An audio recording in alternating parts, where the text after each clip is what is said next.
আমাদের পুজো আজকে আপনার 1943 সালে আমাদের কোর্ট প্রাঙ্গণে আমাদের যারা অগ্রণী ভূমিকায় ছিলেন, আমাদের পাড়ার বড়রা এবং আমাদের পাড়ার যারা বয়োজ্যেষ্ঠ ছিল তখনকার দিনে তারা আমাদের মতনই বয়স ছিল। আমাদের একজন কোর্টের হাকিম ছিলেন, সে পুজোর ছুটিতে উনি বাড়ি যেতে পারেননি, তাই আমাদের পাড়ার লোকদেরকে নিয়ে এই পুজো স্টার্ট হয় 1943 সালে। আমাদের এই পুজো সাবেকি আনায় আমাদের পুজো হয়, আমাদের প্রতীক্ষিতের পুজো এবং আমাদের কাছারিপাড়ার পুজো যেটা হচ্ছে সেটা হলো আমরা থিমে বিশ্বাস করি না।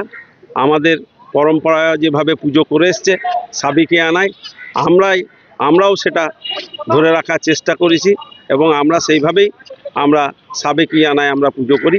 আর এই পুজো আপনার কোর্ট প্রাঙ্গণে যখন পুজো বন্ধ করে দেয় তখন 1982 সালে এই প্রতীক্ষিতের পরিচালনায় এবং প্রতীক্ষিতের সমস্ত ক্লাবের ছেলেরা এবং পাড়ার লোকেরা মিলে আমরা এই দুর্গা উৎসব পালন করে আসছি এবং দুবরাজপুরের মানুষ এবং আমাদের যারা প্রতিবেশী আছে তারা প্রত্যেকে আমাদের এই পুজোতে আনন্দ উপভোগ করে এবং প্রত্যেকে আমাদেরকে সহযোগিতা করে।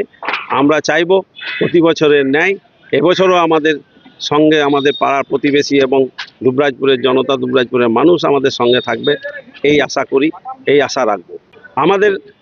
আমাদের প্যান্ডেল আপনার ওই যে দেখছেন আমাদের এবছরের প্যান্ডেল হচ্ছে আপনার ইস্কন মন্দিরে যে মন্দির আছে সেই আদলে আমাদের এবারে প্যান্ডেল হয়েছে এবং যেটা ঠাকুর এবং প্রতিমা যেটা হচ্ছে সেটা আপনার সাবিকানি আনায় হচ্ছে।